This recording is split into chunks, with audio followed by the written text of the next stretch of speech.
Ito ante, maliliit pa yung damo. Pwede, kaya pa ng kwento, kaya pa ng grass cutter. Ayan po. Ito palang mga damo pwedeng kwento. Gamitin sa pagpapausok ng mangga.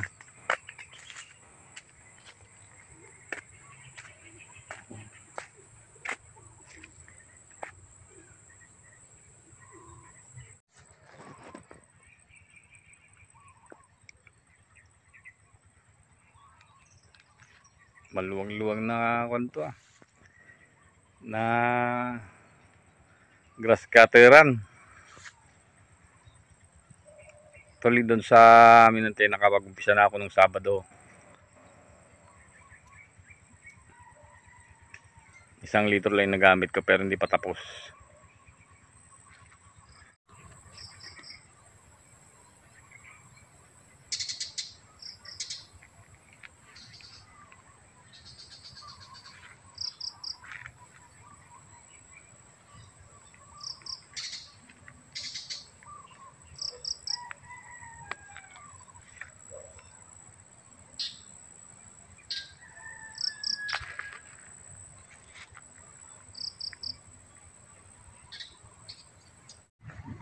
Ito po ante, nakayong dito sa may sa may mga tanim nilang sili.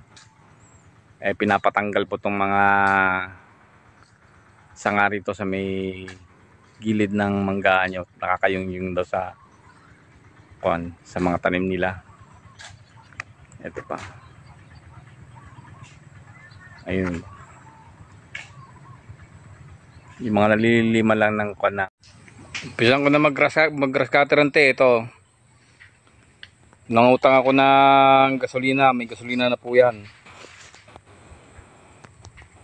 Ayan. Okay na? Pag-iikot nyo na lang.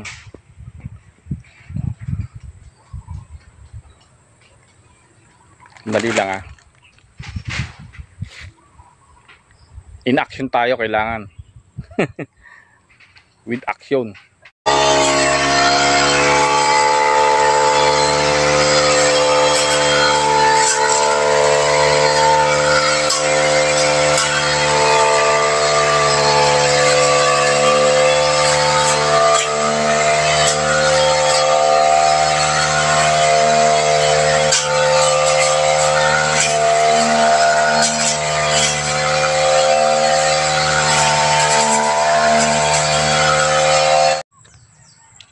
Ito po ang tingnan nyo pagka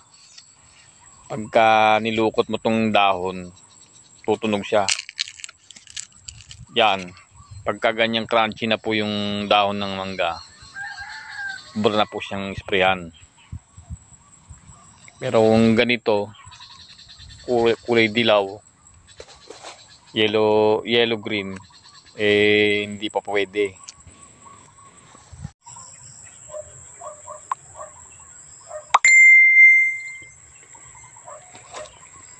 Yan, ang ganda pa lang po yung grass cutter ko. Okay na yun, antig. Dark green na po yung mga dahon niya. Huwag lang tatalbos ante. Pwede nang isprayan yan. Ito po ante yung sa area niyo po. Nag-grass cutter ko na. 4 days ko po siyang ginagrass cut po. Dito po kila Auntie Nita hindi pa.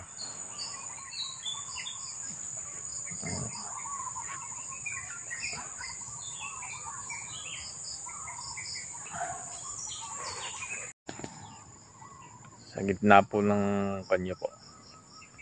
Manggaan niyo po ito. Mga nagsanga ng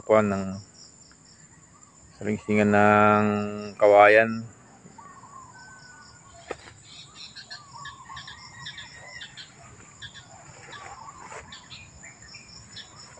Susunugin din po yung mga yan. Ito po yung sa dulo ante.